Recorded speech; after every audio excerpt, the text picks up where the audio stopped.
Bonjour, donc aujourd'hui une vidéo sur le traitement des amortissements des immobilisations amortissables. Donc nous allons traiter l'amortissement économique avec notamment l'amortissement donc en mode linéaire et par unité d'œuvre. Cette capsule fera suite à plusieurs autres pour connaître notamment les modifications qui peuvent intervenir au niveau des amortissements, mais également donc le mode d'amortissement fiscal. Alors tout d'abord, qu'est-ce qu'un amortissement? Donc on parle d'actifs amortissables. Donc un actif amortissable, c'est avant tout un actif. Un actif donc qui va se présenter au bilan dans les actifs. Dans les actifs, on a tout ce qui est immobilisation, les stocks, les créances, les disponibilités, pour résumer. Cet actif doit permettre d'obtenir des avantages économiques. Donc, le seul actif dont les avantages économiques sont attendus sont les immobilisations. Ces immobilisations, elles doivent être limitées dans le temps, enfin leur utilisation doit être limitée dans le temps, soit pour des critères physiques, techniques ou juridiques. Donc, seuls les actifs qui procurent des avantages économiques et dont l'utilisation est limitée dans le temps seront des actifs amortissables.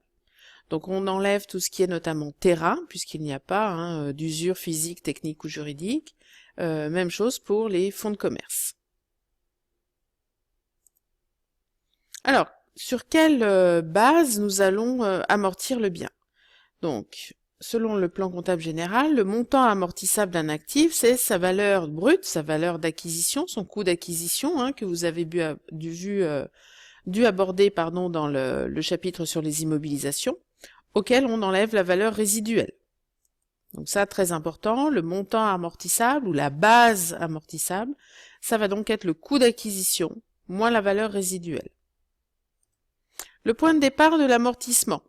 Alors, en principe, le point de départ, c'est la date de mise en service de l'actif, quand on va commencer à consommer ses avantages économiques. Une exception pour les logiciels. Les logiciels, donc, eux, sont amortis à compter de leur date d'acquisition, et non celle de la mise en service. Donc, le point de départ de l'amortissement, c'est en principe la date de mise en service, et pour les logiciels, donc, la date d'acquisition. Il existe donc deux modes d'amortissement, celui qu'on appelle linéaire et non linéaire, ou par unité d'œuvre.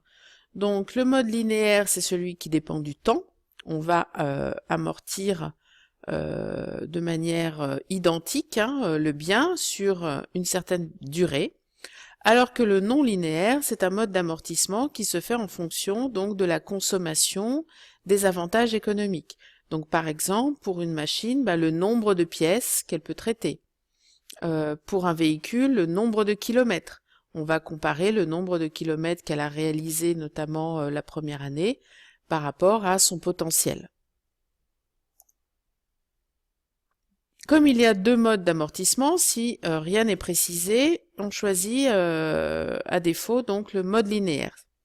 De toute manière, si l'on a le choix entre deux modes d'amortissement, donc linéaire ou par unité d'œuvre, il faudra toujours choisir le plus court, et si on n'a pas d'information, donc le mode linéaire.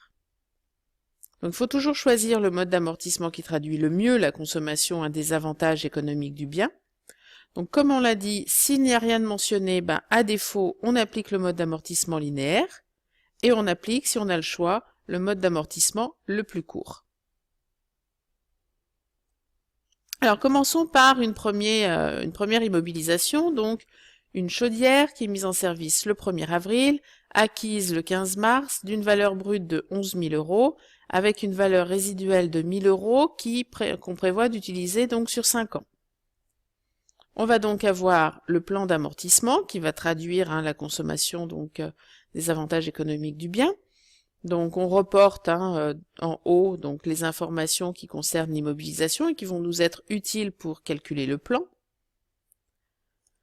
Donc on démarre par l'année N.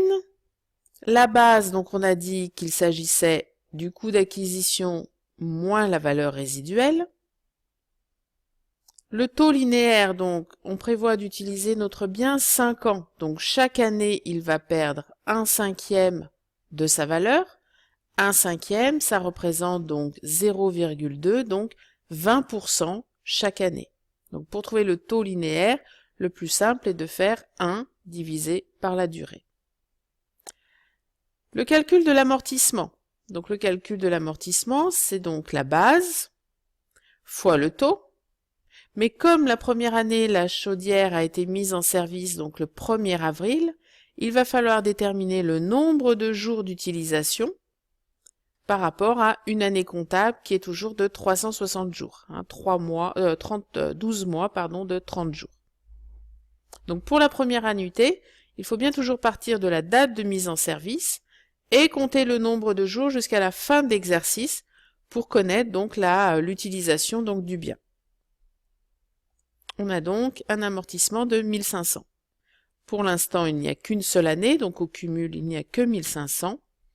Et la valeur nette comptable, donc la valeur du bien après la consommation des avantages économiques de l'année, on est donc sur le coût d'acquisition moins l'amortissement donc qui a été réalisé au cours de l'année.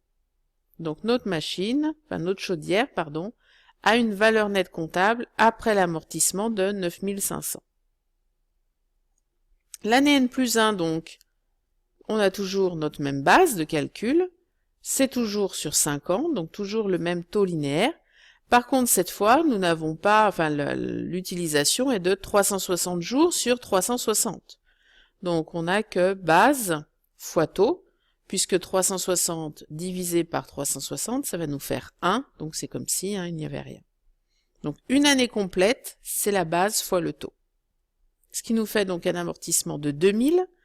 On avait déjà 1500 de l'année N, les 2000 viennent s'ajouter, on a donc un cumul d'amortissement de 3500. Ce qui veut donc dire que notre notre chaudière fin N+1, c'est donc sa valeur brute, moins tous les avantages économiques qu'elle a consommés, donc les 3500. Sa valeur nette comptable n'est plus que de 7500. On va faire ce raisonnement donc sur l'ensemble des années. 1, 2, 3, 4, 5 ans. Alors, on a 5 lignes, mais on n'a pas 5 ans. En effet, une année complète, c'est un amortissement de 2000 €. On voit bien que la première année n'est pas complète. En effet, la mise en service était le 1er avril. Donc, sur cette année, il manque janvier, février, mars. On est donc obligé d'ajouter une ligne pour clôturer la première annuité. Et donc, il manque à cette première annuité 500 d'amortissement. Et là, on a bien 1, 2, 3, 4 et 5 années complètes d'amortissement. Donc, soit on le déduit en faisant une annuité complète moins la première annuité, et on trouve 500, soit on peut refaire le calcul, base fois taux, fois le nombre de jours, donc on a dit qu'on avait janvier, février, mars, donc 3 mois de 30 jours, 90 sur 360. On a bien amorti toute la base amortissable, de 10 000, et on retrouve bien notre valeur nette, notre valeur résiduelle à la fin, qui correspond à la valeur nette comptable, puisqu'on estime pouvoir revendre le bien à l'issue donc de son utilisation. Deuxième plan d'amortissement possible, donc en fonction des unités d'œuvre. Donc là, on va répartir l'amortissement en fonction de la consommation des unités d'œuvre. Donc on est sur une machine qui donc traite des pièces. Elle a été mise en service toujours le 1er avril, elle a été acquise le 15 mars.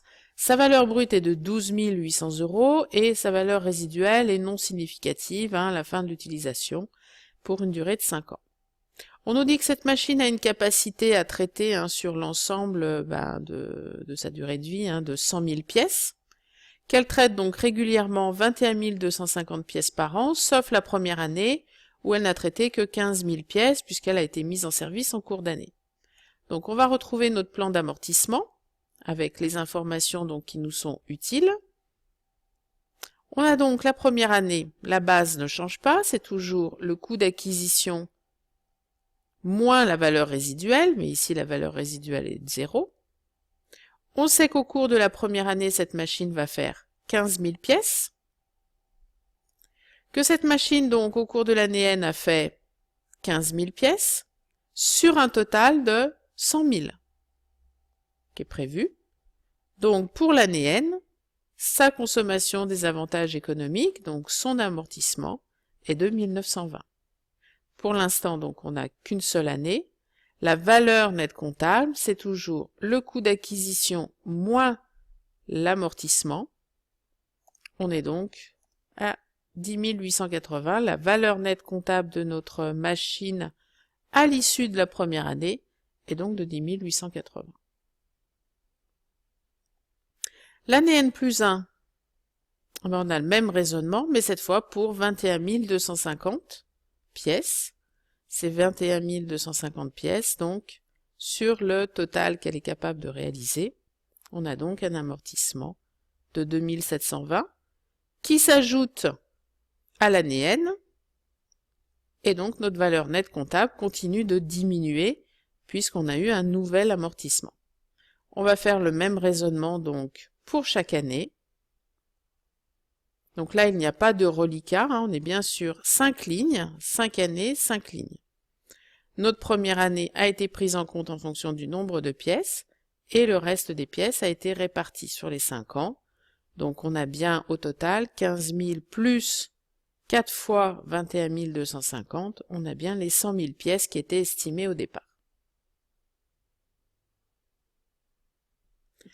Petit cas particulier au niveau des composants.